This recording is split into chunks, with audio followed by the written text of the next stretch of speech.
சகரியாவின் புஸ்தகம் 14ஆம் அதிகாரம் 20, 21 ஆகிய வசனங்களை நான் உங்களுக்காக வாசிக்கின்றேன்.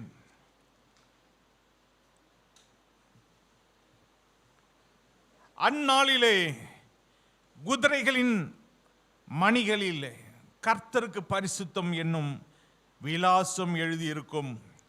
கர்த்தருடைய ஆலயத்தில் உள்ள பானைகள் பலிபீடத்துக்கு முன்பாக இருக்கிற பாத்திரங்களை போல் இருக்கும். அப்பொழுது எருசலேமிலும் யூதாவிலும் உள்ள எல்லா பானைகளும் சேனைகளின் கர்த்தருக்கு பரிசுத்தமாயிருக்கும். பலியிடுகிற யாவரும் வந்து அவைகளில் எடுத்து அவைகளில் சமைப்பார்கள். அந்நாள் முதல் சேனைகளுடைய கர்த்தரின் ஆலயத்திலே யாதொரு காணியானியனும் இருப்பதில்லை. ஆண்டவராகிய தேவன் ஒரு பெரிய ஒரு ஆசீர்வாதத்தை இஸ்ரவேல் மக்களுக்கு கொடுக்கிறார். இஸ்ரவேல் தேசத்திலே தேவனுடைய ஆலயத்தில் அது பானை இருந்தா கூட அது எப்படிப்பட்டதா இருக்கும்? பலிபீடத்துக்கு முன்பாக இருக்கக்கூடிய பாத்திரங்களை போல இருக்கும். பலிபீடத்துக்கு என்று சில பாத்திரங்கள் தனியாக இருக்கிறது. உங்க எல்லாருக்கும் தெரியும், பலிபீடத்திற்கென்று பொன்னினாலே செய்யப்பட்ட சில பாத்திரங்கள், வெள்ளியினாலே செய்யப்பட்ட பாத்திரங்கள், இதெல்லாம் பலிபீடத்துக்கு அடுத்த, அதாவது பிரதானமான மிக முக்கியமான ஊழியத்துக்கு உதவக்கூடிய அந்த பாத்திரங்கள். ஆனால் ஆண்டவர் அவருடைய ஆசீர்வாதம் ஒரு ஆலயத்தின் மேலே இருக்குமானால் அந்த ஆலயத்தில் இருக்கக்கூடிய சாதாரண பானை கூட பலிபீடத்துக்கு முன்னாலே இருக்கக்கூடிய அந்த பாத்திரங்களை போல இருக்கும் என்று சொல்லி ஆண்டவராகிய தேவன் சொல்லுகிறார். அல்லேலூயா. இன்றைக்கு தேவன் நமக்கு சொல்ல வருகிற ஒரு ரகசியம் என்ன? பலிபீடத்திலே ஊழியம் செய்கிற தேவனுடைய ஊழியக்காரர்கள் போலதான் நீங்க சாதாரணமா இருந்தா கூட உங்களை தேவன் அப்படியாக அவர் கண்களிலே பார்க்கிறார். எப்படி? சாதா பானை, பானை எதுல செய்வாங்க? மண்ணில் செய்வாங்க. மண் பானை. ஒரு சாதா ஒரு மண் பானையை கூட தேவன் எப்படி பார்க்கிறார்? பலிபீடத்தில் அதற்கு முன்னதாக இருக்கக்கூடிய பாத்திரங்களை போல தான் தேவன் பார்க்கிறார். இன்னைக்கு உங்க ஒவ்வொருவரையும், நம் ஒவ்வொருவரையும் பலிபீடத்திலே ஊழியம் செய்யக்கூடிய ஒரு ஊழியக்காரரை போல, பலிபீடத்திலே தேவனுக்காக ஊழியம் செய்கிற ஒரு ஊழியக்காரரை போல, அப்படிதான் நீங்க எப்படிப்பட்டவர்களாக இருந்தாலும் உங்களையும் அப்படிதான் தேவன் நினைக்கிறார், உங்களையும் அப்படிதான் அவர் பார்க்கிறார். அதனால நீங்க விசேஷித்தமானவர்கள், நீங்கள் சாதாரணமானவர்கள் கிடையாது. ஒவ்வொருவரும் விசேஷித்தமானவர்கள். ஒவ்வொருவரையும் ஆண்டவர் நேசிக்கிறார், ஒவ்வொருவரையும் அவர் சிநேகிக்கிறார், ஒவ்வொருவரையும் அவர் அக்கறை எடுத்து, ஒருவர் கூட கெட்டு போகக்கூடாது, ஒருவர் கூட வீணாய் போகக்கூடாது. எல்லாரும் அவருடைய சமூகத்தில் முக்கியம். இங்கே முக்கியம் இல்லைன்னு யாருமே கிடையாது. ஒவ்வொருவரும் அவருடைய சமூகத்தில் முக்கியம். 21ஆம் வசனத்தில், அப்பொழுது எருசலேமிலும் யூதாவிலும் உள்ள எல்லா பானைகளும், ஆலயத்தில் இருக்கக்கூடிய பானைகள் மட்டுமல்ல, எருசலேமில் இருக்கக்கூடிய பானைகள், யூதாவிலே இருக்கக்கூடிய எல்லா பானைகளும் சேனைகளின் கர்த்தருக்கு பரிசுத்தமாக இருக்கும். ஆண்டவர் பானைகளை குறித்து மட்டுமா சொல்லுகிறார்? நம்மை குறித்து தான் அவர் சொல்லுகிறார். எருசலேமிலே இருந்தாலும் அவங்க யூதாவிலே இருந்தாலும் எல்லாரும் பரிசுத்தமா இருப்பாங்க. இன்னைக்கு இங்கே வந்திருக்கிற தேவனுடைய பிள்ளைகள் எல்லாரும் நீங்க பரிசுத்தமா இருக்கிறீங்க. விசுவாசிக்கிறீங்களா? அல்லேலூயா. அவரை துதிக்கும் பொழுது, அவரை ஆராதனை செய்யும் பொழுதே நம்மை தேவன் பரிசுத்தப்படுத்தி இருக்கிறார். எல்லாரும் பரிசுத்தம். நீங்க எல்லாருமாய் பரிசுத்தமா இருக்கிறீங்க. அங்கே கர்த்தருக்கு பரிசுத்தமா இருக்கக்கூடிய இந்த பாத்திரங்களை என்ன செய்வாங்களாம்?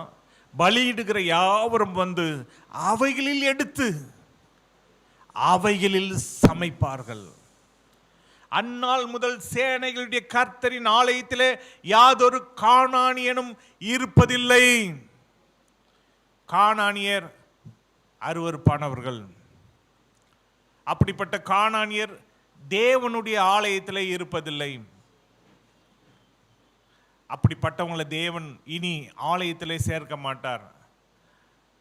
எல்லாரும் பரிசுத்தமா இருப்பார்கள், எல்லாரும் பரிசுத்தவானா இருப்பார்கள், எல்லாரும் பரிசுத்தவாட்டியா இருப்பாங்க. கானானியர் என்று சொன்னால் குறை பேசுறவங்க, கானானியர் முறுமுறுக்கிறவங்க, கானானியர் என்றா விக்கிரகாராதனை செய்கிறவங்க, கானானியர் என்று சொன்னா பாவங்கள் நிறைந்தவங்க, அசுத்தங்கள் நிறைந்தவங்க. கானானிய ஸ்திரீயை குறித்து நாம் பார்க்கிறோம். அந்த கானானிய ஸ்திரீகளை குறித்து வேதத்தில் சில காரியங்களை பார்க்கும் பொழுது பிசாசு பிடித்த ஒரு ஸ்திரீ. அப்போ கானானியர் பிசாசு பிடித்தவர்கள் என்று கூட நாம் வைத்துக் கொள்ளலாம். அப்படிப்பட்ட பிசாசு பிடித்தவங்களை யாரையும் ஆண்டவர் இனிமே சபையில் அவர் என்ன செய்ய மாட்டார்? வைக்க மாட்டார். ஒன்று பிசாசை ஓட்டி துரத்தி அடிப்பார், இல்லைன்னா அப்படிப்பட்ட கானானியன் வேண்டாம்.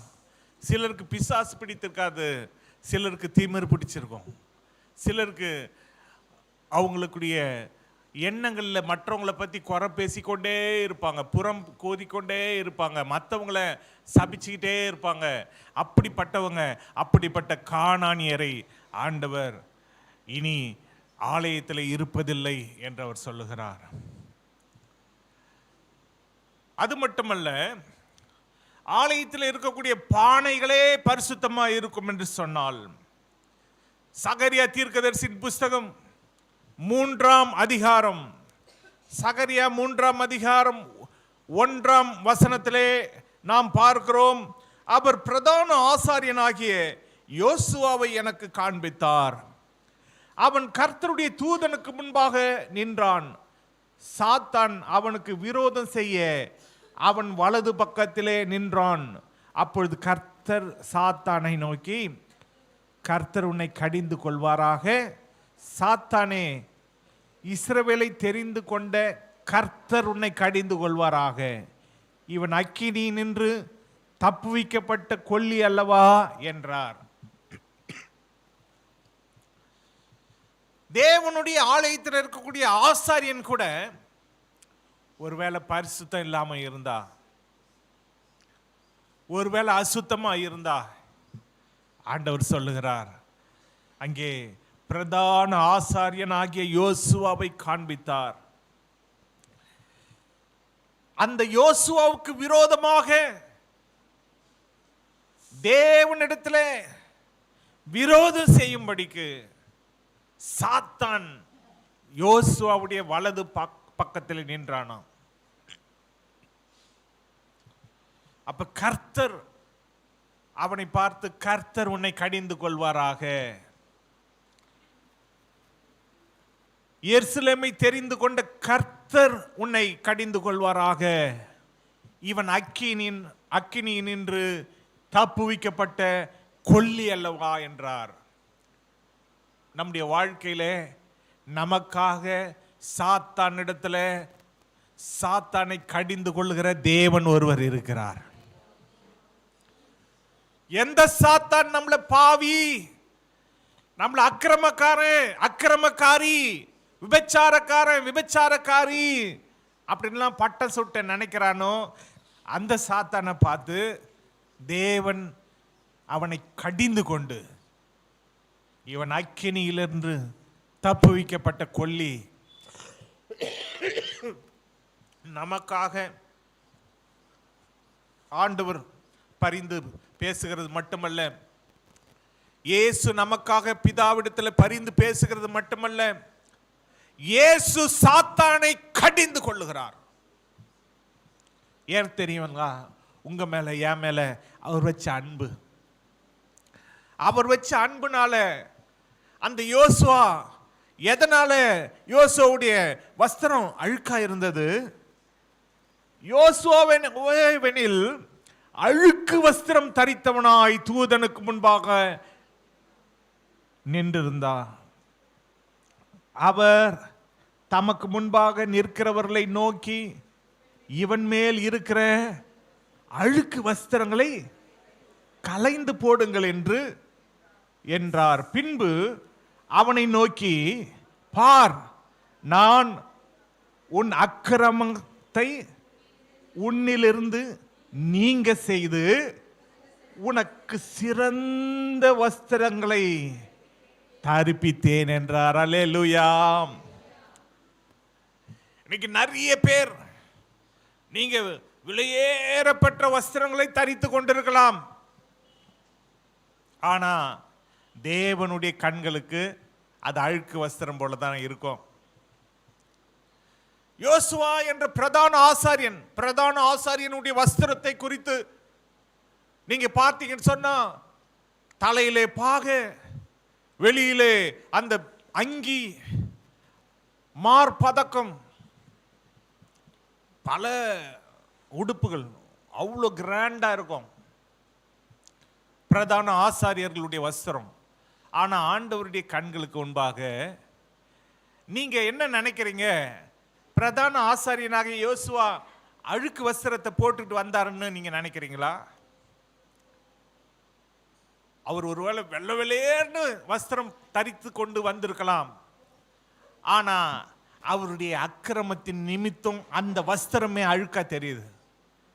இன்னைக்கு வெள்ளை வெள்ளேர்னு நாம வஸ்திரம் உடுத்ததுனால நாம நல்லவங்க அப்படின்னு நம்ம சாட்சி வாங்க முடியாது. உண்மைதானே?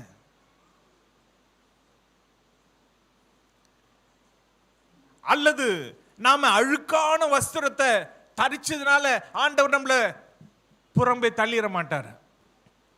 அவர் பார்க்கறது உள்ள இருக்கக்கூடிய அழுக்கு, வெளியில இருக்கக்கூடிய அழுக்கு இல்லை. அதுதான் அங்க சொல்றாரு, உன் அக்கிரமத்தை உன்னை விட்டு நான் நீக்கினேன். அழுக்க நீக்கிறார். அதுதான் அழுக்கு, அக்கிரமம் தான் அழுக்கு.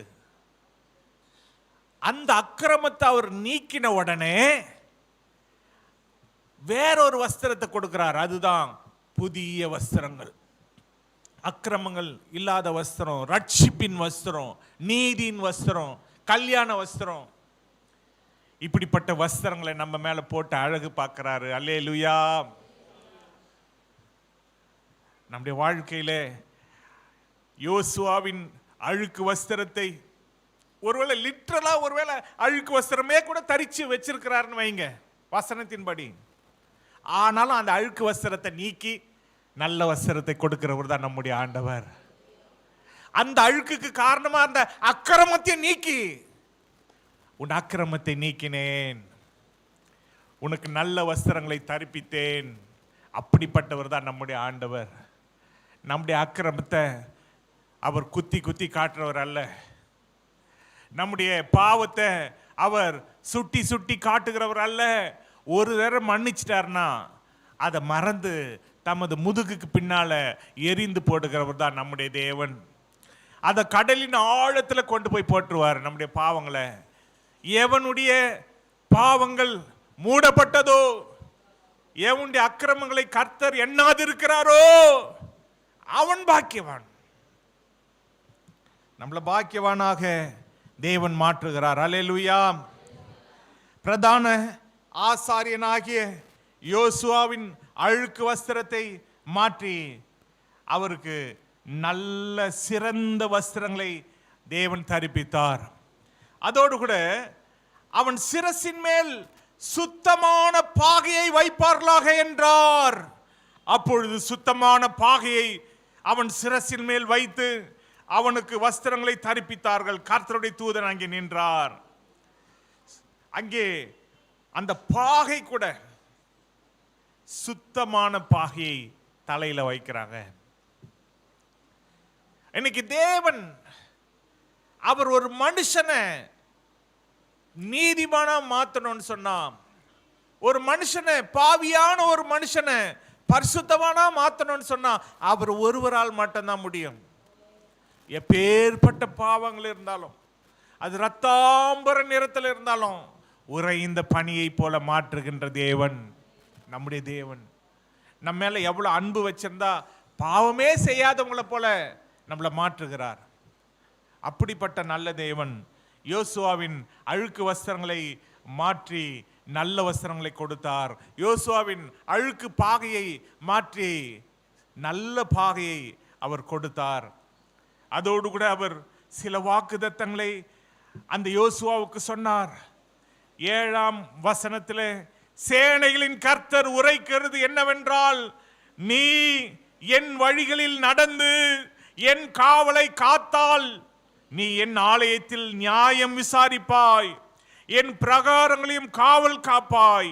இங்கே நிற்கிறவர்களுக்குள்ளே உலாவுகிறதற்கு இடம் நான் உனக்கு கட்டளையிடுவேன். அல்லேலூயா. தேவன் நமக்கு பேசுகிறார். நாம நடக்க வேண்டியதெல்லாம் அவருடைய வழியில நடக்க வேண்டும். அதுதான் முக்கியம். தேவனுடைய வழியிலே நடங்க. உலகத்தின் வழியிலே நீங்கள் போக வேண்டாம். உலகத்தின் வழியிலே நீங்க நடக்க வேண்டாம். உலகத்துக்கு பின்னாலே நீங்க போக வேண்டாம். இயேசுவின் பின்னாலே நாம் நடக்க கடமைப்பட்டிருக்கிறோம். அவருடைய வழிகளிலே நாம் நடந்து அவர் காவலை நாம் காத்தோம் என்று சொன்னால், ஆலயத்திலே நியாயம் விசாரிக்கிற ஒரு பெரிய பொசிஷன் யோசுவாவுக்கு தேவன் கொடுத்தார். அதே போல என் பிரகாரங்களை காவல் காப்பாய். தேவனுடைய பிரகாரங்களை காவல் காக்கிற ஒரு பெரிய பொசிஷன். இதெல்லாம் பெரிய பாக்கியம். சிலர்லாம் நான் தான் பாய் போடணுமா, நான் தான் பெருக்கணுமா, நான் தான் துடைக்கணுமா? இல்லை, உங்களை யோசுவாவை போல ஆண்டவர் இந்த காவல் காக்கிற ஊழியத்தில் வச்சிருக்கிறாரு. நீங்க என்னன்னா தேவன் பலன் பெருசா வச்சிருக்காரு உங்களுக்கு கொடுக்க. நீங்க நான் தான் செய்யணுமா, வார வாரம் நான் தான் பாய் போடணுமா, இப்படி சொல்லி உங்க பலனை இழந்து போறீங்க. அப்படி சொல்லாதீங்க. பரலோகத்தில் பெரிய பலனை தேவன் உங்களுக்காக வச்சிருக்கிறார். யோசுவாவுக்கு பெரிய ஆசீர்வாதத்தை தேவன் கொடுத்தார். இங்க நிற்கிறவர்களுக்குள்ளே உலாவுகிறதுக்கு இடம் நான் உனக்கு கட்டளையிடுவேன். யாருமே அப்ப இடம் தரல யோசுவாவுக்கு. ஆனா ஆண்டவர் சொல்றார், நான் உனக்கு கட்டளையிடுறேன். இங்க நிக்கிறாங்க பத்தியா, உனக்கு இடம் தரலையா, நான் உனக்கு கட்டளையிடுறேன். இங்க நிற்கிறவர்களுக்குள்ளே உலாவுகிறதுக்கு நான் உனக்கு இடம், நான் உனக்கு கட்டளையிடுவேன். ஆண்டவர் கட்டளையிட்டா யாரும் அதை மறுக்க முடியாது. தேவன் நமக்காக கட்டளையிட்டா இந்த 12ஆம் மாதம், இந்த 2ஆம் வாரம், இந்த ஆண்டு முடிவதற்குள்ளே தேவன் ஒரு கட்டளை நமக்கு கொடுக்கிறார். நான் உனக்கு இடம் கட்டளையிடுவேன், நீ என் காவலை காத்துக்கொள், நீ என் வழிகளில் நட, நான் உனக்கு இடம் உண்டாக்குவேன், நீ பழுகி பெருகும்படிக்கு நான் உனக்கு இடம் உண்டாக்குவேன், நீ வேர் பற்றி கனி கொடுக்கும்படிக்கு நான் உனக்கு இடம் உண்டாக்குவேன். ஹல்லேலூயா. தேவன் கிரியை செய்து கொண்டிருக்கிறார். அதனால நீங்க கவலைப்படாதீங்க, தேவன் பார்த்துக் கொள்வார். எசேக்கியேல் தீர்க்கதரிசியின் புஸ்தகம் 8ஆம் அதிகாரம் அன்றைய 10ஆம் வசனம். எசேக்கியேல் 8ஆம் அதிகாரம் அதனுடைய 10ஆம் வசனத்தில் இருந்து நாம் வாசிக்க பார்ப்போம். நான் உள்ளே போய் பார்த்தபோது இதோ சகலவித ஊரும் பிராணிகளும் அருவருப்பான மிருகங்களும் ஆகிய இவைகளின் சுரூபங்களும் இஸ்ரவேல் வம்சத்தாருடைய நரகலான சகல விக்கிரகங்களும் சுவரில் சுற்றிலும் சித்திரம் தீரப்பட்டிருந்தன. இஸ்ரவேல் வம்சத்தாரின் மூப்பரில் 70 பேரும் அவர்களின் நடுவிலே சாப்பானுடைய குமாரனாகிய எசனியாவும் அவன் தன் தன் கையிலே தன் தன் தூப கலசத்தை பிடித்து கொண்டு அவைகளுக்கு முன்பாக நின்றார்கள். தூப வர்க்கத்தினால் மிகுந்த புகை எழும்பிற்று. அப்பொழுது அவர் என்னை நோக்கி, மனுபுத்திரனே, இஸ்ரவேல் வம்சத்தாரின் மூப்பர்கள் அந்தகாரத்திலே அவரவர் தங்கள் விக்கிரகங்களின் சித்திர வினோத அறைகளில் செய்கிறதை நீ கண்டாயா? கர்த்தர் எங்களை பார்க்கிறதில்லை, கர்த்தர் தேசத்தை கைவிட்டார் என்று சொல்லுகிறார்களே என்றார். இன்னைக்கு நிறைய பேர் தேவனுக்காக ஊழியம் செய்கிறவர்கள். இங்கே இஸ்ரவேலுடைய மூப்பர்கள் 70 பேர். 70 பேர் என்றா மிக முக்கியமான எண்ணிக்கை. தேவன் இஸ்ரவேல் ஜனங்களை வனாந்திரத்திலிருந்து அவர் வழி நடத்தி கொண்டு வரும் பொழுது அங்கே மோசேவுடைய மாமன் ஒரு ஆலோசனை சொன்னார். 70 பேரை நீங்கள் தெரிந்து கொள்ளுங்கள். நீங்க ஒருவராக இந்த பாரத்தை சுமக்க முடியாது. அவர் ஓப்பனா சொல்றாரு, நீ ஒருவனா இந்த பாரத்தை சுமக்க சீக்கிரம் செத்து போயிடுவையா, அப்படி சொல்லாம சொல்றாரு. அதனால உன்னுடைய பாரத்தை எத்தனை பேர் மேல வை? 70 பேர் மேல வை. இங்க ஒரு 70 பேரை நானும் தேடி கொண்டிருக்கிறேன், 70 சபைகளை கட்டுவதற்காக. வாங்க 70 பேர்களே, வாங்க 70 சபையை கட்டுங்க. அல்லேலூயா. அப்ப அந்த 70 பேர் மிக முக்கியமானவர்கள். அப்படி மோசே காலத்துல ஏற்படுத்தப்பட்ட 70 பேர். நான் என்ன நினைக்கிறேன் அப்படின்னா, ஒருவேளை அந்த 70 பேர் இருக்காங்களே, அந்த 70 பேருக்கு பிறகு அவங்க பிள்ளைகள் 70 பேர் அந்த ஸ்தானத்துக்கு வந்திருப்பாங்களோ, அதுக்கு பிறகு அவங்க பிள்ளைங்க 70 பேர் ஸ்தானத்துக்கு வந்திருப்பாங்களோ, இப்படி வம்சமாக 70 பேர். சான்ஸ் இருக்கா இல்லையா? சொல்லுங்க. இருக்கு. ஒருவேளை தலைமுறையா இவங்க யாரு? இவங்க முக்கியமானவங்க. அந்த 70 பேருடைய வம்சம். அந்த 70 பேர்ல இப்போ இவர் தான் தலைவர். இப்போ அந்த 70 பேர்ல கடந்த 70 பேர் போய் இப்போ புது 70 பேர், அடுத்து அந்த தலைமுறை போய் இன்னொரு 70 பேர், இப்படி வம்சமா கூட வருவதற்கு சான்சஸ் இருந்திருக்கு. அப்பனா இவங்க எங்க தொடங்கி இருக்காங்க? ஆரம்பத்திலேயே மோசே காலத்திலேயே தொடங்கணுங்க. அற்புதங்களை கண்ட சந்ததி, தேவன் இவர்கள் மூலமா பேசின சந்ததி, தேவன் இவர்கள் மூலமா ஜனங்களை எச்சரித்த சந்ததி. இன்னைக்கு இந்த 70 மூப்பர்கள் அவங்க ஒவ்வொருவரும் அவங்களுடைய சுவரிலே சித்திரம் தீர்த்து என்னென்ன விக்கிரகம் இருக்கோ அத்தனை விக்கிரகத்தையும் அதுல வரைஞ்சி, என்னென்ன ஊரும் பிராணிகள் என்ன அருவருப்பா என்னென்ன இருக்கோ, என்ன மிருகங்கள்லாம் இருக்கோ அத்தனை சுரூபங்களையும் நரகலான சகல விக்கிரகங்களையும் சுவற்றிலே சுற்றிலும் சித்திரம் தீர்த்து அவங்க என்ன செய்யறாங்களாம், கையில தூப வர்க்கத்தை அவங்க கையிலே பிடித்து கொண்டு, தூப கலசத்தை பிடித்து கொண்டு, தூப வர்க்கத்தினால் அந்த கலசத்தை நிரப்பிக்கொண்டு அக்கினி போட்டாதான் அதுல தூப கலசத்திலிருந்து அந்த அக்கினியிலிருந்து தூப வர்க்கத்தை போடும் பொழுதுதான் புகை உண்டாகும். அப்படின்னா தூப கலசத்தை கையிலே பிடித்து கொண்டு அதுல அப்ப அக்கினி போட்டிருக்காங்க. அந்த அக்கினியிலே தூப வர்க்கத்தை போட்டதுனால தான் மிகுந்த புகை எழும்பிற்று. அப்ப இவங்க எதற்கு புகை காட்டிட்டு இருக்காங்க? எதற்கு தூபம் போட்டுட்டு இருக்காங்க? சுவர்ல சித்திரம், சுவர்ல வரையப்பட்ட விக்கிரகம், சுவர்ல இருக்கக்கூடிய ஊரும் பிராணிகள், சுவர்ல இருக்கக்கூடிய அருவருப்பான மிருகங்கள், இவைகளுக்கெல்லாம் தூபம் காட்டிட்டு இருக்காங்க. இன்னைக்கு நிறைய மிக முக்கியமான ஆட்கள் தான் சபையில நாம் யார முக்கியமான ஆட்கள் என்று நினைத்து கொண்டிருக்கிறோமோ அவர்கள் உலகத்துக்கு ஒத்த வேஷத்தை தரித்து கொண்டிருக்கிறாங்க, உலகத்துக்கு தூபம் போட்டு கொண்டிருக்கிறாங்க. அப்பதான் ஆண்டவர் காட்டுறாரு, எசேக்கியேல் தீர்க்கதரிசிக்கு காட்டுறாரு, பார் இந்த 70 மூப்பர்களை பார், இப்படி செய்து கொண்டு இருக்கிறாங்க. அதுவும் இல்லாம இவங்க இப்படி செய்து கொண்டு அவனவன் தன் தன் அறையில இப்படி தூபத்தை காட்டி கொண்டு இருக்கிறது மட்டுமல்ல, அந்த மூப்பர்கள் அந்தகாரத்திலே அவரவர் தங்கள் விக்கிரகங்களின் சித்திர வினோத அறைகளில் செய்கிறதை நீ கண்டாயா? கர்த்தர் எங்களை பார்க்கிறதில்லை. அவங்க நினைப்பு என்ன? கர்த்தர் எங்களை பார்க்கல, கர்த்தர் தேசத்தை கைவிட்டார் என்று சொல்றாங்களாம்.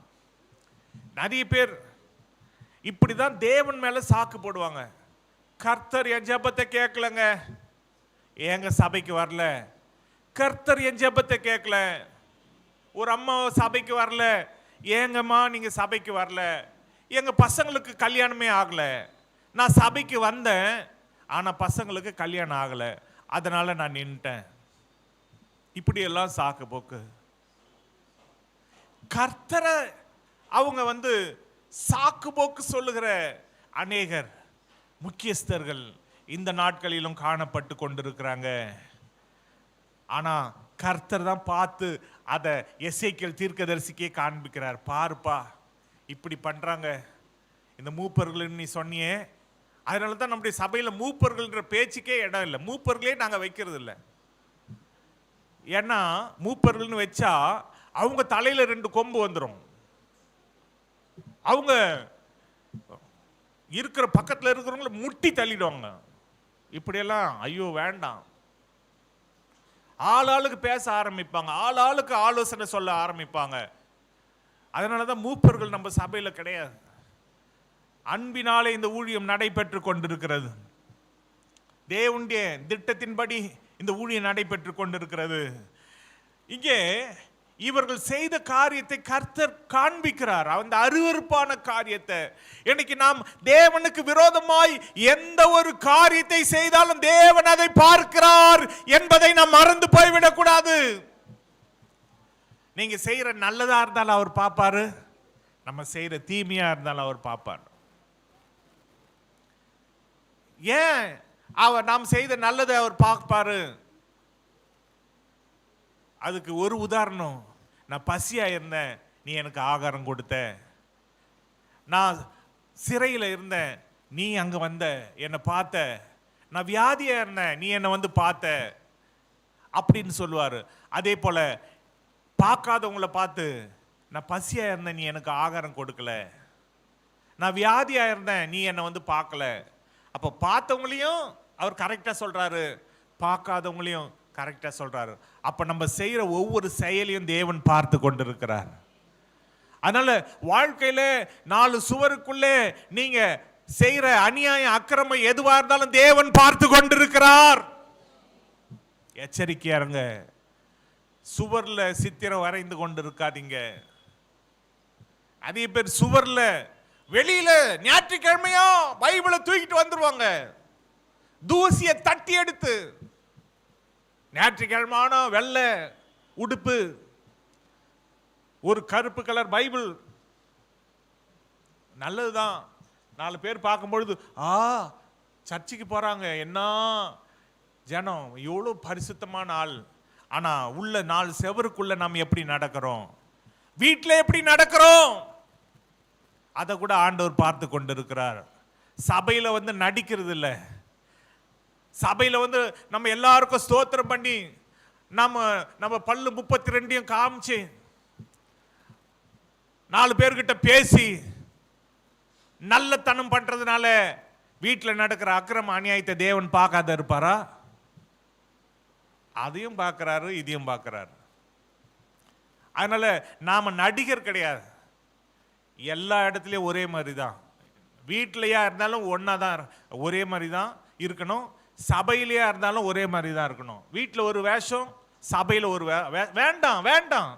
தேவன் நம்மளை பார்த்து கொண்டிருக்கிறாரு. இன்னைக்கு எத்தனை குடும்பங்களிலே, வீடுகளிலே பிரச்சனைகள், வீடுகளிலே சண்டைகள், வீடுகளிலே மூர்க்கங்கள், வெறிகள். சில குடும்பங்களில் மனைவி புருஷனை அடிக்க போறா. தோட்டப்பத்தில் அடிக்க போவா, மரத்தில் அடிக்க போவா, செருப்பில் அடிக்க போவா, வேற என்னென்ன இருக்கு, சட்டி பானை எதுலயோ அடிப்பா. சில குடும்பங்கள்ல புருஷன் அடிப்பான். இந்த காலம் கெட்டு போயிருக்கு. ஆனா தேவனுடைய ஜனமே, நீங்களும் நானும் தேவனால் எப்பொழுதும் கண்காணிக்கப்பட்டு கொண்டிருக்கிறோம். ஒரு போனே நீங்க எங்க போனாலும், ஹலோ, நீங்க டாய்லெட் போன உடனே ஐயோ இவன் டாய்லெட்டுக்கு போறான் அதனால நம்ம ஒர்க் பண்ணக்கூடாதுன்னு அது ஆஃப் ஆயிடுதா?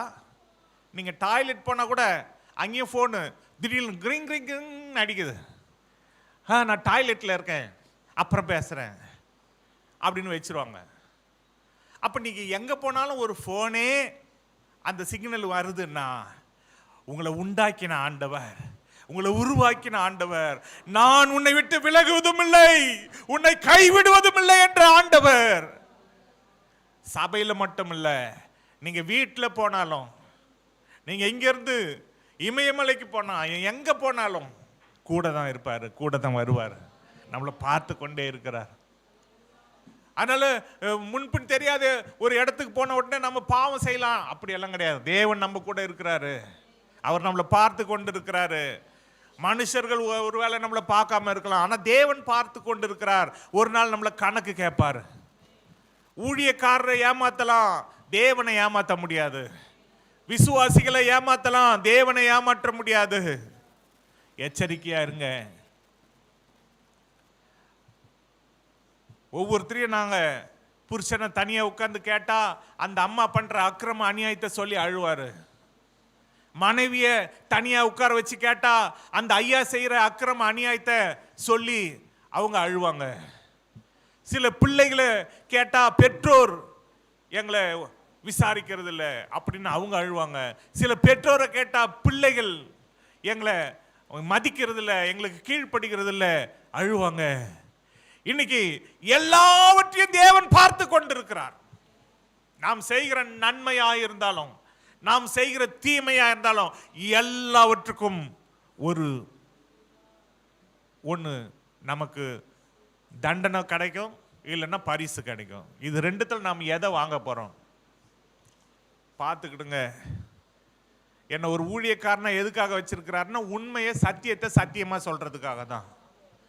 அதனால வீட்டில் செய்யறது வெளியில தெரியாது அப்படின்னு நினைக்காதீங்க, தேவனுக்கு எல்லாம் தெரியும்.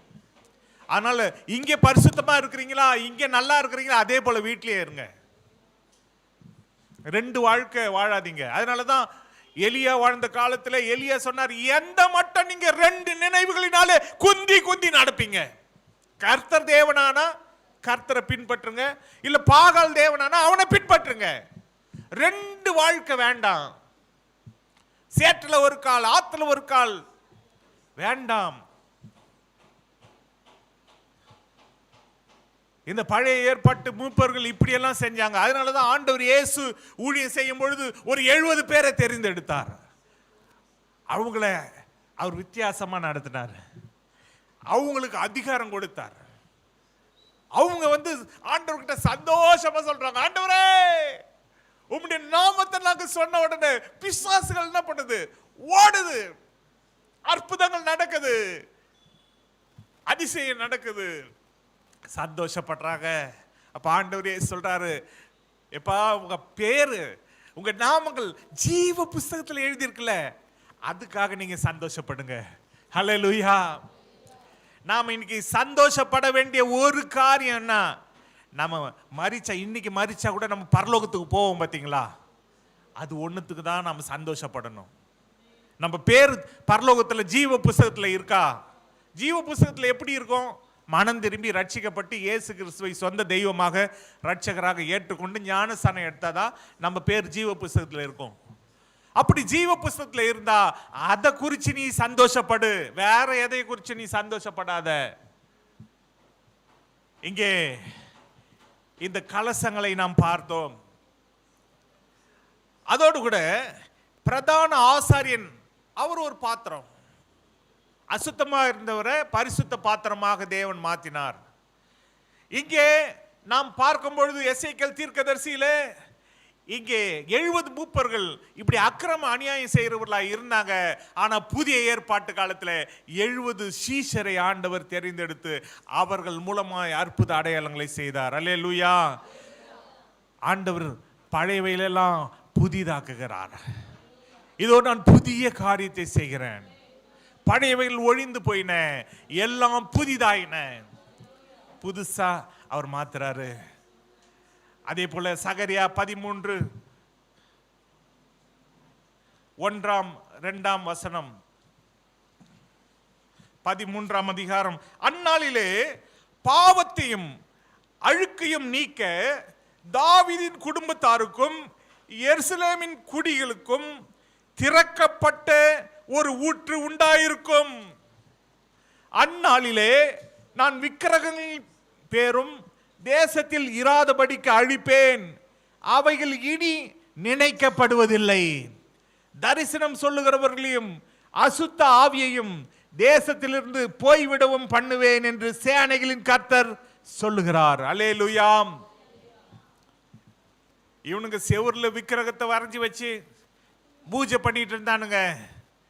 யார்? இஸ்ரவேலின் மூப்பருங்க, முக்கியமான ஆட்கள். அதுவும் அந்த 70 பேர். ஆனா இப்ப ஆண்டவர் சொல்றாரு, அந்நாளிலே ஒரு குறிப்பிட்ட நாள்.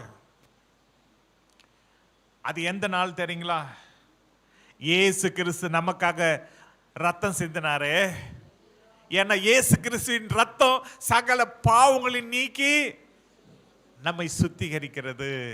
அந்நாளிலே இயேசு கிறிஸ்து நமக்காக ரத்தம் சிந்தின அந்த நாளிலே பாவத்தையும் அழுக்கையும் அவர் என்ன பண்றாரு? நீக்க தாவீதின் குடும்பத்தாருக்கும் எருசலேமின் குடிகளுக்கும் திறக்கப்பட்ட ஒரு ஊற்று உண்டாயிருக்கும். அந்த ஊற்று தான் ஆண்டவராகிய இயேசு கிறிஸ்து. அவர்தான் ஜீவ தண்ணீர் ஊற்று. வனாந்தரத்திலே உங்கள் பிதாக்கள் தாகமாயிருந்தார்கள், அவர்களுக்கு கண்மலையாய் அவர் இருந்து தாகத்தை தீர்த்தார். இங்கே ஒரு ஊற்று, அதுதான் இயேசுவாகிய ஊற்று, அவங்களுடைய பாவத்தை நீக்கக்கூடிய ஊற்று.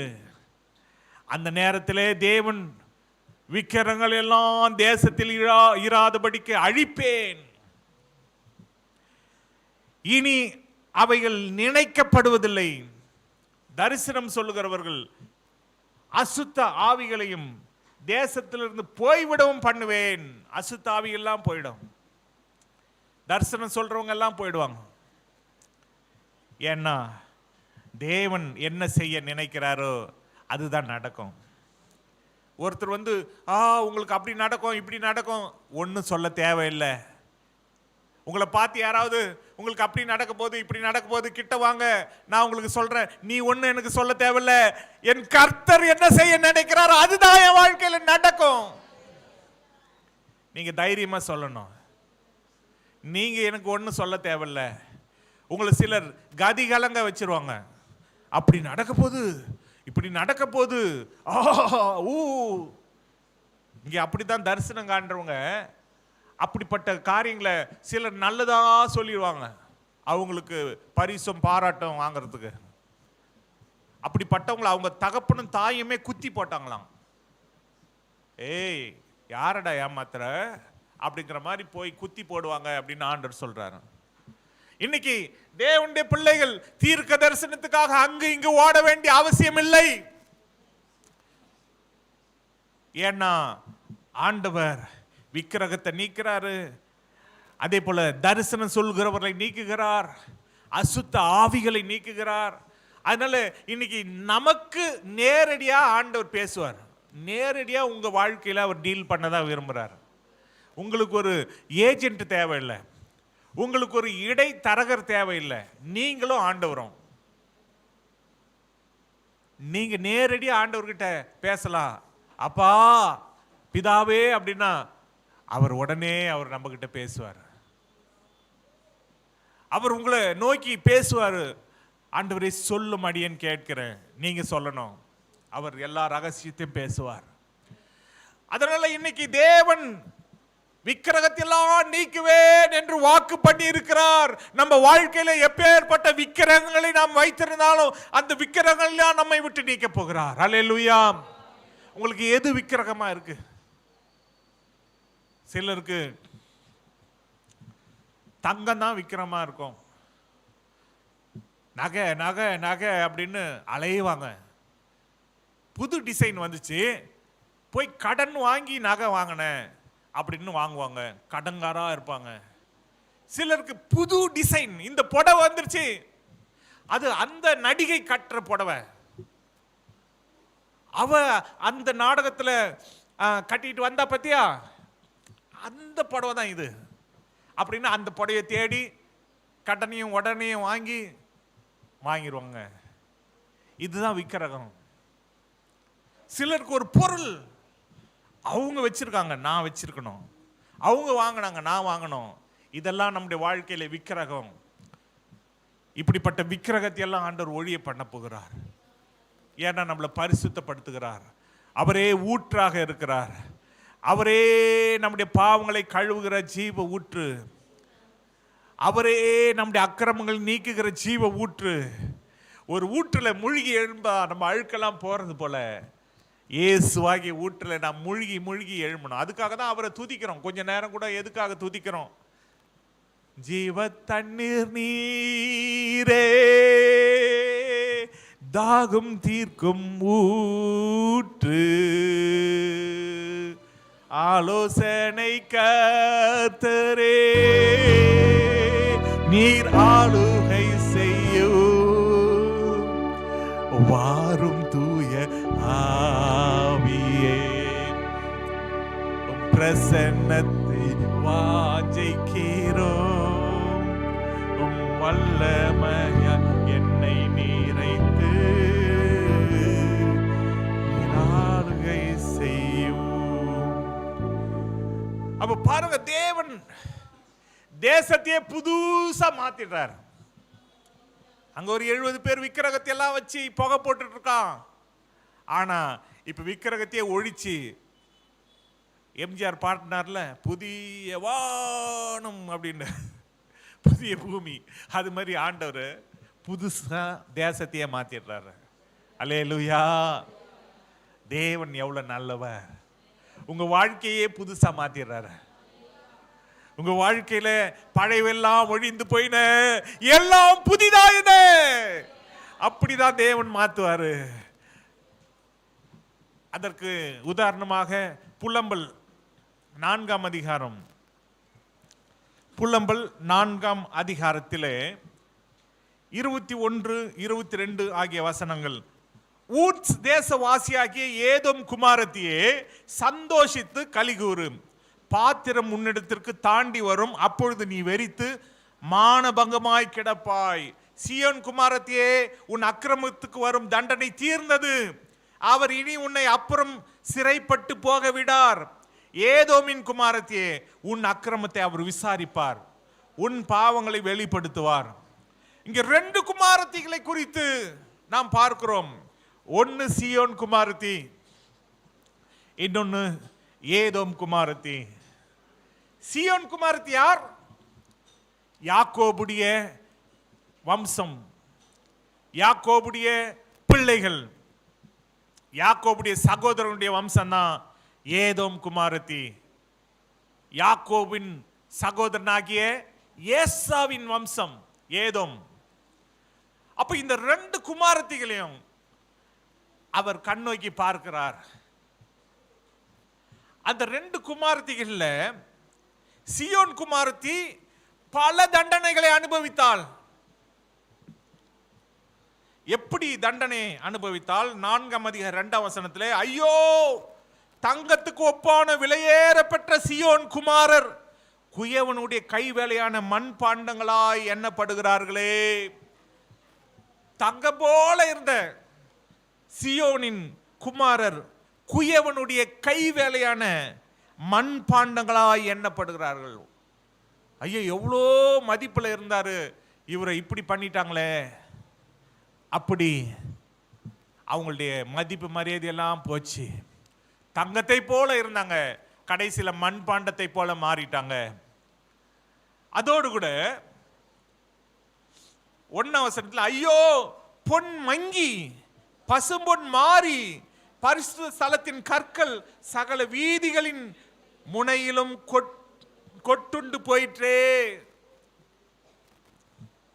பொன்னுடைய அந்த தன்மை ஷைனிங்கா இருக்கும்.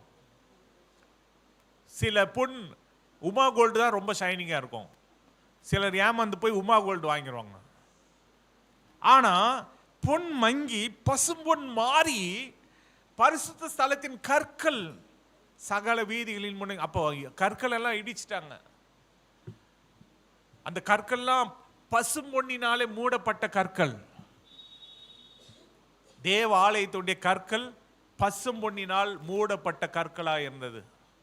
அப்ப அந்த பசும்பொன் மாறிடுச்சு, பொன் மங்கி விட்டது, கற்கள் வீதிகளிலே அப்போ இடிக்கப்பட்டு விட்டது.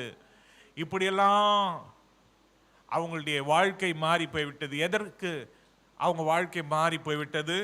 அவங்களுடைய பாவத்தின் நிமித்தம், அவங்களுடைய அக்கிரமத்தின் நிமித்தம். அவங்க பொண்ணா இருந்தவங்க மண்பாண்டமா மாறிட்டாங்க. இதற்கு எல்லா காரணம் அவங்களுடைய பாவம், அவங்களுடைய அக்கிரமம் தான். தேவாலயம் இடிக்கப்பட்டது காரணம் அவங்களுடைய அக்கிரமம், அவங்களுடைய பாவங்கள். இப்படிப்பட்ட நேரத்திலே 7ஆம் வசனம், புலம்பல் 4ஆம் அதிகாரம் 7ஆம் வசனத்திலே அவளுடைய நசரேயர் உறைந்த மழையை பார்க்கிலும் சுத்தமும், பாலை பார்க்கிலும் வெண்மையும், பவளத்தை பார்க்கிலும் சிவப்பும், ரத்தின நீலத்தை பார்க்கிலும் மேனியமாயிருந்தார்கள். இப்பொழுதோ அவருடைய முகம் கரியிலும் கருத்து போயிற்று, வீதிகளில் அறியப்படார்கள். அவர்கள் தோல் அவர்கள் எலும்புகளோடு ஒட்டி கொண்டு காய்ந்த மரத்துக்கு ஒப்பாயிற்று. இப்போ இப்படி நசரேயர், அந்த காலங்களிலே நசரேய விரதம் இருக்கக்கூடிய நிறைய பேர் இருப்பாங்க. முடியே வெட்ட மாட்டாங்க, சவரன் கத்தி அவங்க தலையில படக்கூடாது, திராட்சை ரசம் குடிக்க மாட்டாங்க. நசரேயர் முடியை வெட்ட மாட்டாங்க. அப்படிப்பட்ட நசரேயர் கூட இப்போ அவங்க எப்படி இருந்தாங்களா? உறைந்த மழை பார்க்கிலும் சுத்தமா இருந்தவங்க, பாலை பார்க்கிலும் வெண்மையா இருந்தவங்க, பவளத்தை பார்க்கிலும் சிவப்பா இருந்தவங்க, ரத்தின நீலத்தை பார்க்கிலும் மேனியா இருந்தவங்க இப்ப கரிகட்டையை போல இருக்கிறாங்க. ஒரு மனுஷனை அவங்களுடைய பாவங்கள், அவங்களுடைய அக்கிரமங்கள் எப்படி பண்ணுது பாருங்க. அதனாலதான் நம்ம எச்சரிக்கையா இருக்க வேண்டும். நம்முடைய வாழ்க்கையில பாவத்துக்கு நோ, அக்கிரமத்துக்கு நோ, அசுத்தத்துக்கு நோ, பிசாசுக்கு நோ. அதுக்கு அனுமதி கொடுக்காதீங்க, உங்களை சீரழிச்சிடும். இன்னைக்கு எத்தனை பிள்ளைகள், வாலிப பிள்ளைகள் அசுத்தத்துக்கு தங்க வாழ்க்கையில இடம் கொடுக்கிறாங்க. தயவு செய்து எச்சரிக்கையா இருங்க. வாலிப பிள்ளைகள் அசுத்தங்களுக்கு இடம் கொடுக்காதீங்க. இந்த உலகத்தினுடைய மாடர்ன் வாழ்க்கைக்கு இடம் கொடுக்காதீங்க. சிலர் ஆண்களும் பெண்களும் ஒன்னா போறது, பீச்சுக்கு போறது, தனியா நின்று பேசுறது, இதெல்லாம் சகஜமப்பா அப்படின்னு நினைக்கிறாங்க. அதெல்லாம் தப்பு. இந்த மாடர்ன் உலகத்துல ஆண்டவர் நம்மளை பார்க்கிறாரு. நாம என்ன நினைக்கிறோம்? இதெல்லாம் பார்ட் ஆஃப் லைஃப் நிறைய பேர் நினைப்பாங்க. இது வாழ்க்கையில ஒரு முறை தான், இதெல்லாம் ஒன்றும் தப்பு கிடையாது அப்படின்னு சொல்ற பெற்றோரும் இருக்காங்க. ஃப்ரெண்ட்ஸோட போய் ஜாலியா இருந்துட்டு வர்றதுக்கு அனுப்பக்கூடிய பெற்றோர் இருக்காங்க. இப்படியெல்லாம் நம்ம இருக்கக்கூடாது. பிள்ளைகளை நாம் கவனிக்க வேண்டும், வாலிப பிள்ளைகளை கவனிக்க வேண்டும். அவங்க எங்க போறாங்க, அவங்க எங்க வராங்க, அவங்க யார்கிட்ட பேசுறாங்க. ஏன்னா இந்த உலகம் கெட்டு போயிருக்கு. இந்த உலகம், அங்கே யாக்கோபின் ஒரே ஒரு மகள் தீனாள் உலகத்தை சுற்றி பார்க்க போனா, கெட்டு போய் சீரழிந்து போய் வந்தா. நம்முடைய வாழ்க்கையிலே தேவன் நமக்கு கொடுத்த பொக்கிஷங்கள் தான் நம்முடைய பிள்ளைகள். அந்த பிள்ளைகளை ஒரு நசரேயர் போல வளர்க்க வேண்டும். அப்படி நம்ம உன்னதமா வளர்க்க வேண்டும். அவங்க கரிக்கட்டை போல மாறிவிடக்கூடாது. ஆனா இஸ்ரவேலின் பிள்ளைகள் அப்படி மாறி போனாங்களாம். அதோடு கூட அவங்களுடைய ஸ்திரீகள் 10ஆம் வசனத்துல இரக்கமுள்ள ஸ்திரீகளின் கைகள் தங்கள் பிள்ளைகளை சமைத்தன. என் ஜனமாகிய குமாரத்தின் அழிவில் அவைகள் அவர்களுக்கு ஆகாரமாயின. செழிப்பாயிருந்த தேசம், ஆகாரம் தாழ்ச்சி இல்லாமல், அப்ப தாழ்ச்சி இல்லாமல் இருந்த தேசம், தேவன் அப்பம் என்னும் கோலை முறித்து போட்டார். அப்பொழுது சாப்பிடுவதற்கு ஒன்றும் இல்லை, அவங்களுடைய எலும்பு தோலோடு ஒட்டி கொண்டது. அப்போ இரக்கமுள்ள ஸ்திரீகள் தங்கள் பிள்ளைகளை சமைச்சாங்களாம், குழந்தைகளை சமைச்சு சாப்பிட்டாங்களாம். அப்படிப்பட்ட நம்ம ஊர்ல எலியை பிடிச்சி சாப்பிட்ட நீங்க கேள்விப்பட்டிருப்பீங்க. விவசாயிகள் ஒரு காலத்துல பஞ்சத்துல எலியெல்லாம் பிடிச்சி சமைச்சு சாப்பிட்டுருக்காங்க.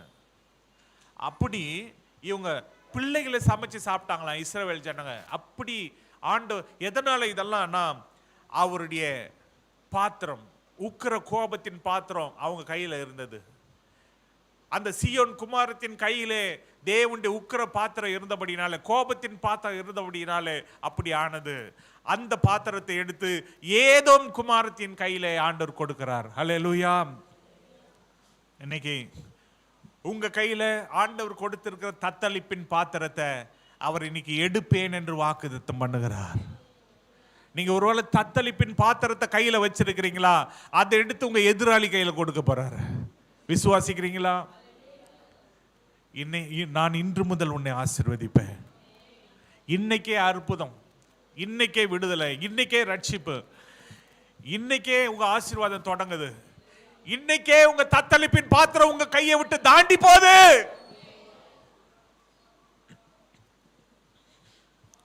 அதோடு கூட ஆண்டவர் இந்த பாத்திரத்தை ஏதோம் குமாரத்தின் கையில கொடுத்த உடனே இவங்க வாழ்க்கையெல்லாம் செழிப்பா மாறுது. ஹல்லேலூயா. இவங்களுடைய வாழ்க்கை மிகவும் ஆசீர்வாதமாய் மாறி விடுகிறது. எருசலேமின் குமாரத்திகளுடைய வாழ்க்கை. அவங்க அதன் பிறகு அவங்க வாழ்க்கையை குறித்து நாம் பார்த்தோம் என்று சொன்னா, ஒரு திராட்சை செடியின் கீழே அவங்க பயமில்லாமல் அமர்ந்து உட்கார்ந்து பேசலாம். அப்படிப்பட்ட ஒரு வாழ்க்கை, பயமில்லாத வாழ்க்கை, பாதுகாப்பான ஒரு வாழ்க்கை தேவன் அவர்களுக்கு கொடுக்கிறார். லூக்கா 15ஆம் அதிகாரத்தில் தொலைஞ்சி போன, காணாமல் போன ஒரு மகனை குறித்து பார்க்கிறோம். அவன் ஒரு வெறும் பாத்திரமா மாறி போய்விட்டான். தன் தகப்பனுடைய ஆஸ்தியெல்லாம் வாங்கி கொண்டு போய் காலி பண்ணிட்டான். அவனை ஆண்டவர் மீண்டும் அவன் மேல அன்பு வைத்து, நான் ஒரு வேலைக்காரனா ஆகில நான் போய் என் தகப்பனத்தில் போய் சேர்ந்து கொள்வேன் வரான். அப்போ தகப்பன் இவனுக்கு புது வஸ்திரத்தை உடுத்துங்க, சிறந்த வஸ்திரத்தை, விலையேறப்பட்ட வஸ்திரத்தை இவனுக்கு உடுத்துங்க, இவன் கால்களுக்கு பாதரட்சியை போடுங்க, இவன் கைகளுக்கு மோதிரத்தை போடுங்க. தகப்பன் மீண்டும் அந்த இளைய குமாரனை சேர்த்து கொண்டதை நாம் பார்க்கிறோம். அல்லேலூயா. இன்னைக்கும் இயேசு தகப்பன் எப்படிப்பட்ட தூரத்தில் நீங்க போயிருந்தாலும் உங்களை மீண்டும் அவருடைய அன்புல சேர்த்து கொள்ள ஆயத்தமா இருக்கிறார். மீண்டும் இழந்து போன ஆசீர்வாதங்களை கொடுக்க உங்களை ஆயத்தமா இருக்கிறார். மீண்டும் உங்களை அந்த முன் நிலைமையிலே, நீங்க எப்படிப்பட்ட உயர்ந்த நிலைமையில இருந்தீங்களோ அந்த நிலைமையில மீண்டும் உங்களை நிறுத்த வல்லவராய் இருக்கிறார். ஏன்னா அவர் நம்முடைய தகப்பன். அந்த கெட்ட குமார ஆசையெல்லாம் அழித்து போட்டாலும் தகப்பன் அவனை மன்னித்தார், வஸ்திரங்களை மாற்றினார். அவன் நிமித்தம் கொழுத்த கன்று அடிக்கப்பட்டது, விருந்து பரிமாறப்பட்டது, எல்லாரும் சந்தோஷப்பட்டாங்க. இவன் மரித்தான், இப்பொழுது உயிரோடு எழுப்பி இருக்கிறான். அப்படிப்பட்ட ஒரு சந்தோஷம். அதனால ஆண்டவர் இயேசு சந்தோஷப்படுவார். ஒரு பாவி மணந்திரும்னா கூட பரலோகத்தில் மிகுந்த சந்தோஷம். அதனால நம்முடைய வாழ்க்கையில இன்னைக்கு ஆண்டவர் இயேசு நம்முடைய வாழ்க்கையின் நாயகராய் இருந்து நம்முடைய எல்லா பகுதிகளையும், எந்தெந்த பகுதியிலே நம்ம வீக்கா இருக்கோமோ எல்லாம் ஸ்ட்ராங் படுத்த விரும்புகிறார். எந்தெந்த பகுதியில் நம் பழைய ஜீவியத்தில் இருக்கிறோமோ எல்லாம் புதிய ஜீவியத்தை நமக்கு கொடுக்க விரும்புகிறார். ஆண்டவர் இயேசுவே தன்னுடைய வாழ்க்கையில மத்தேயு 26ஆம் அதிகாரத்தில் அவர் முகங்குப்புற விழுந்து 39ஆம் வசனத்தில் தேவனை நோக்கி ஜெபம் பண்றார். இந்த பாத்திரம் என்னை விட்டு நீங்க கூடுமானால் நீங்கட்டும் அப்படின்னு ஜெபம் பண்றார். ஆகிலும் என் சித்தத்தின்படி அல்ல, உம்முடைய சித்தத்தின்படியே ஆக கடவுது என்று ஜெபம் பண்ணினார். ஆண்டவர் இயேசு ஒரு உடைந்த பாத்திரத்தை போல, இந்த பாத்திரம் நீங்க கூடுமானால் நீங்கட்டும் அப்படின்னு சொல்லி ஜெபம் பண்றார். அதுக்கு பிறகு இயேசு தன்னை பிதாவுக்கு ஒப்பு கொடுத்தார், மரணத்துக்கு ஒப்பு கொடுத்தார், கல்வாரி சிலுவைக்கு ஒப்பு கொடுத்தார். அவரை தேவன் சிறந்த பாத்திரமாய் மாற்றினார். இயேசு மரித்து உயிரோடு எழுப்பின உடனே வானோர் பூதலத்தோர் பூமிக்கு கீழானவர் யாவருடைய முழங்கால்களும் முழங்கத்தக்கதாக, இயேசுவை ஆண்டவர் என்று அறிக்கை பண்ணத்தக்கதாக தேவன் இயேசு கிறிஸ்துவை உயர்த்தினார். ஏன்னா அவர் தன்னை அவர் பிதாவுக்கு ஒப்பு கொடுத்தபடினாலே. தேவன் இன்றைக்கு நம்மையும் அப்படிதான் அவர் நினைக்கிறார்.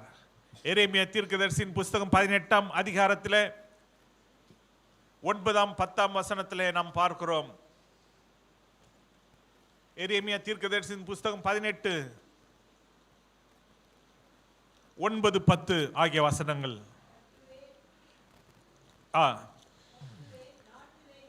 கட்டுவேன் நாட்டுவேன் என்று ஒரு ஜாதியையும் ஒரு ராஜ்யத்தையும் குறித்து நான் சொல்லுகிறது உண்டு. அவர்களின் சத்தத்தை கேளாமல்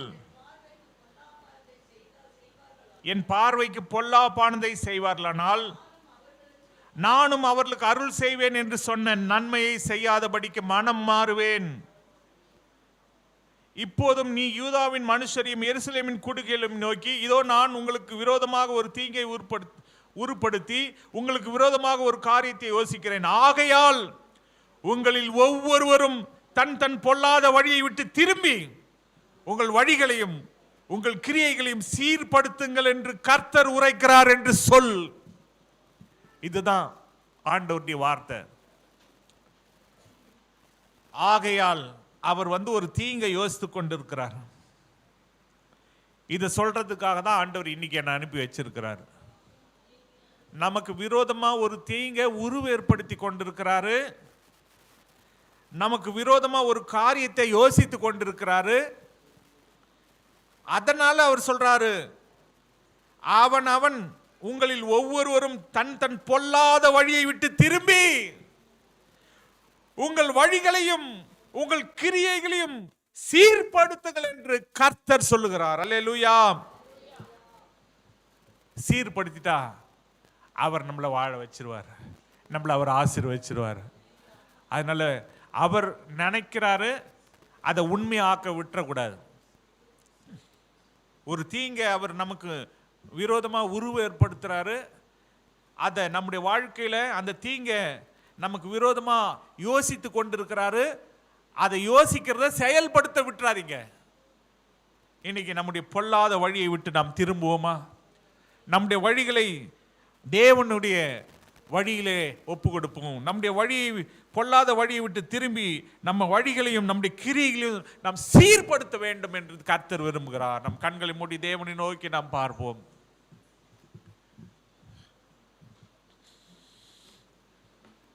ஹல்லேலூயா, ஹல்லேலூயா. கர்த்தர் நம்மை நேசிக்கிற தேவனாய் இருக்கிறார். நமக்கு விரோதமாய்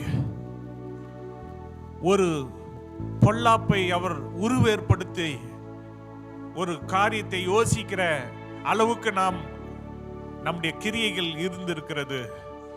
ஆனாலும் அது நிஜம் ஆகிறதுக்குள்ள இன்னைக்கு நம்முடைய வாழ்க்கையை சீர்படுத்திட்டோன்னு சொன்னா தேவன் அவர் மனம் மாறிடுவாரு.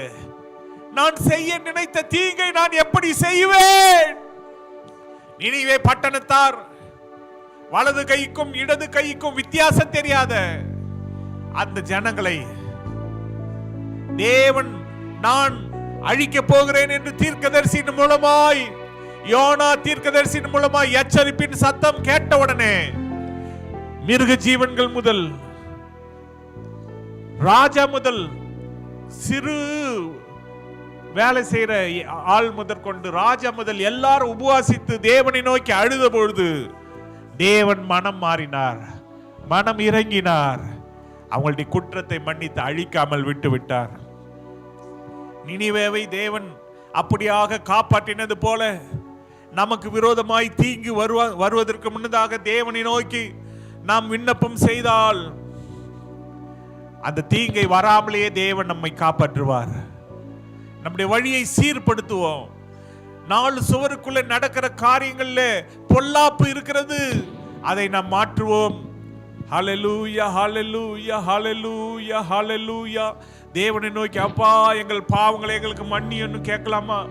எங்க அக்கிரமங்களை எங்களுக்கு மன்னியும், எங்க அநியாயங்களை எங்களுக்கு மன்னியும். நீர் எங்களுக்கு விரோதமாய் ஏற்படுத்துகிற தீங்க நீர் செய்யாதீங்க அப்பா. ஆண்டவரே இயேசுவே, நாங்க உம்முடைய பிள்ளைகள் அப்பா.